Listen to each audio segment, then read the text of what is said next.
And actually, most people had their, what we called it, like alarm suitcase, like survival suitcase, sort of. So I prepared, I think, like a day before that. You're supposed to have like food, water, and documents in that suitcase. So most people have had it for a couple of weeks before it all happened. In my case, it was a bit weird because I just muted my phones and I woke up at 8 and seen like 25 missed calls from my mom, my like ex-boyfriend, and my clients asking me like, is that right? Like, has the war started?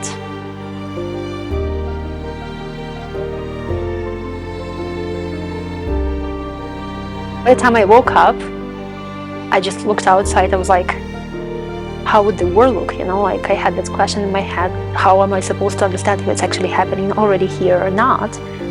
So I could see people with suitcases, like calling taxi, living by car. My family was in Kremenchuk, in the central part of Ukraine, and my boyfriend at that time, he was in Kherson. I got super lucky because I couldn't get a ticket to him.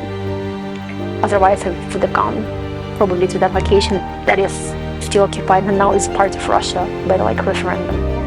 The same day, I was able to buy a ticket to my parents' place, and I was just like lucky because my train was still okay. Everybody was like quite scared. Now when I'm trying to remember it, there was constant scrolling of news, like every news channel you could get online, right? And sleeping for 3 hours and waking up being afraid that you like missed something crucial happening, not going to bed because you're just like afraid to miss it, right? And then falling asleep for a couple of hours, waking up again, like being super terrified that, I don't know, like nuclear weapon or something was used, you know, and you just missed it, or somebody dear died. And after 2 or 3 days, I started volunteering just to like put that energy into something. So my brother, he has a like semi-truck, you would probably call. So we did a lot of sand bagged, like transportation around the city, building, how do you call it, like military posts. So Odessa, I left 24th in the evening, 10 p.m. and I arrived with my cat. I still have a picture of my cat like in her box, you know, next to me. Like I couldn't sleep whole 17 hours because she was waking me up. Like her terrified eyes in the train. I arrived with my cat the next day, or like in 17 hours. I got to Kremenchuk, my hometown. My aunt invited me to stay in their apartment that was kind of empty at that moment in Dnipro, another town with like 3-hour drive from Kremenchuk. And since then, I was staying in Dnipro right until I went to Canada. I had always wanted to leave Ukraine, and leave, not because I didn't like Ukraine, because I wanted to explore the world, you know, like meet more people, I don't know, have some international experience of living and working. But when the war started, I was like, no, I'm not leaving, I'm not going anywhere until the war is over. I want to know that I didn't like run from it. I left when I contributed, you know, like when everything was safe. I had many opportunities to leave to Moldova, like nearest places. My brother was pushing me out. My mom, like lots of people proposed me to leave.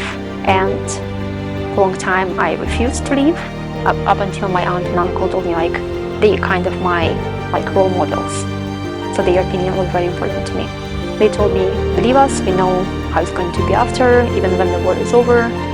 We will not have a very stable future, you know, like economy is going to be broken, like, and this is not the life you want to live. And the first like application date was the day when I got my visa, and you could only apply if you have visa. So I remember that moment on the train Vienna Budapest. I was like filling out the application. I was able to send it, while later I learned that most people couldn't by some like error in the system or something. So I went through the system and I was like, there is no way I'm gonna get the ticket. I just applied just like in case.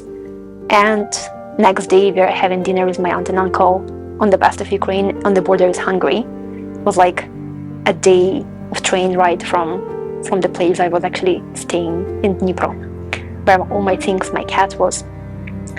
And I'm getting an email like, here's a ticket, here's your hotel booking for 2 weeks or as long as you need to stay, and the flight is 5 days later. You know? So that's how I learned that I'm going to Canada in 5 days.